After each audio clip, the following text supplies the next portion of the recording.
Kasus dugaan kekerasan seksual yang mengguncang Kabupaten Sukoharjo kini memasuki babak baru yang semakin kelam.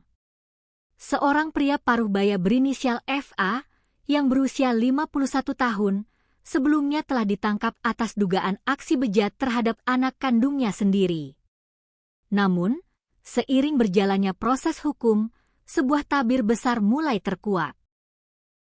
FA ternyata bukan sekadar seorang ayah yang tega merusak masa depan darah dagingnya, melainkan seorang figur yang selama ini dikenal luas sebagai dukun atau praktisi pengobatan spiritual. Praktik supranatural yang dijalankan oleh FA diduga kuat bukan sekadar profesi mencari nafkah, melainkan sebuah kedok terstruktur.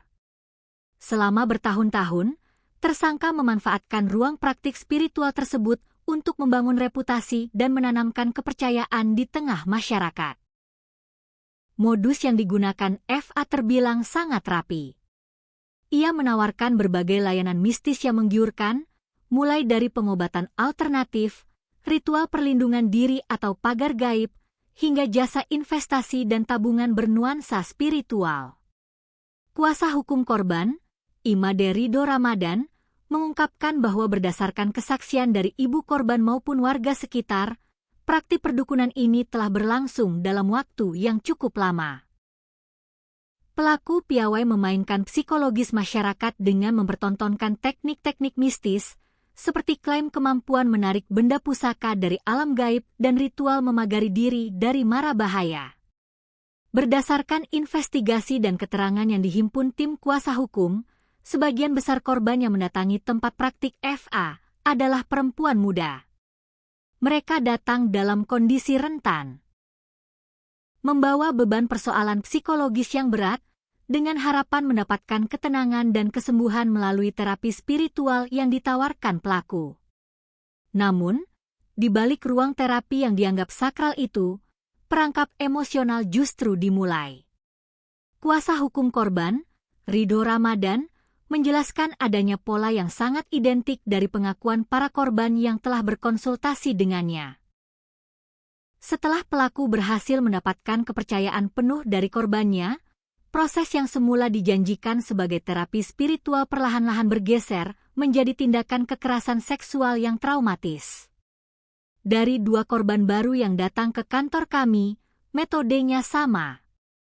Awalnya korban datang untuk terapi, tetapi pada akhirnya mengarah pada dugaan kekerasan seksual, ujar Ridho. Untuk memastikan korbannya tetap bungkam dan tunduk, FA menggunakan senjata psikologis yang sangat kejam, rasa takut. Pelaku memanfaatkan kepasrahan korban dengan melontarkan ancaman bernuansa mistis. FA kerap menakut-nakuti korban bahwa jika mereka menolak atau tidak menyelesaikan seluruh rangkaian ritual, maka kesyalan, malapetaka, dan kutukan gaib akan menghantui diri mereka, pasangan, hingga seluruh anggota keluarga mereka.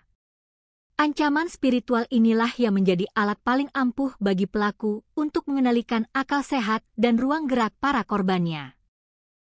Kepercayaan para korban semakin diperkuat oleh serangkaian trik atau atraksi yang dipertontonkan oleh FA selama ritual. Pelaku diduga kerap melakukan manipulasi fisik, seperti berpura-pura mengeluarkan benda-benda asing tertentu dari dalam tubuh korban. Bagi para korban yang awam dan sedang dalam kondisi kalut, atraksi tersebut dianggap sebagai bukti nyata bahwa FA memiliki kemampuan supranatural yang sakti, sehingga mereka tanpa ragu mengikuti apapun arahan yang diberikan pelaku, termasuk tindakan yang melanggar batasan fisik. Kini, dengan munculnya 2 korban baru yang berani bersuara, kasus FA diduga kuat merupakan sebuah fenomena gunung es. Angka yang terlihat di permukaan diyakini jauh lebih kecil dibandingkan jumlah korban yang sebenarnya tersembunyi di bawah tekanan rasa malu, takut, dan ancaman mistis. Melihat potensi tersebut, pihak kuasa hukum mengimbau dengan keras kepada seluruh masyarakat yang pernah merasa menjadi korban dengan modus serupa di masa lalu, agar mengesampingkan rasa takut dan berani melapor ke pihak berwajib. Sementara itu, pihak kepolisian Resor Sukoharjo menegaskan bahwa mereka tidak akan tinggal diam.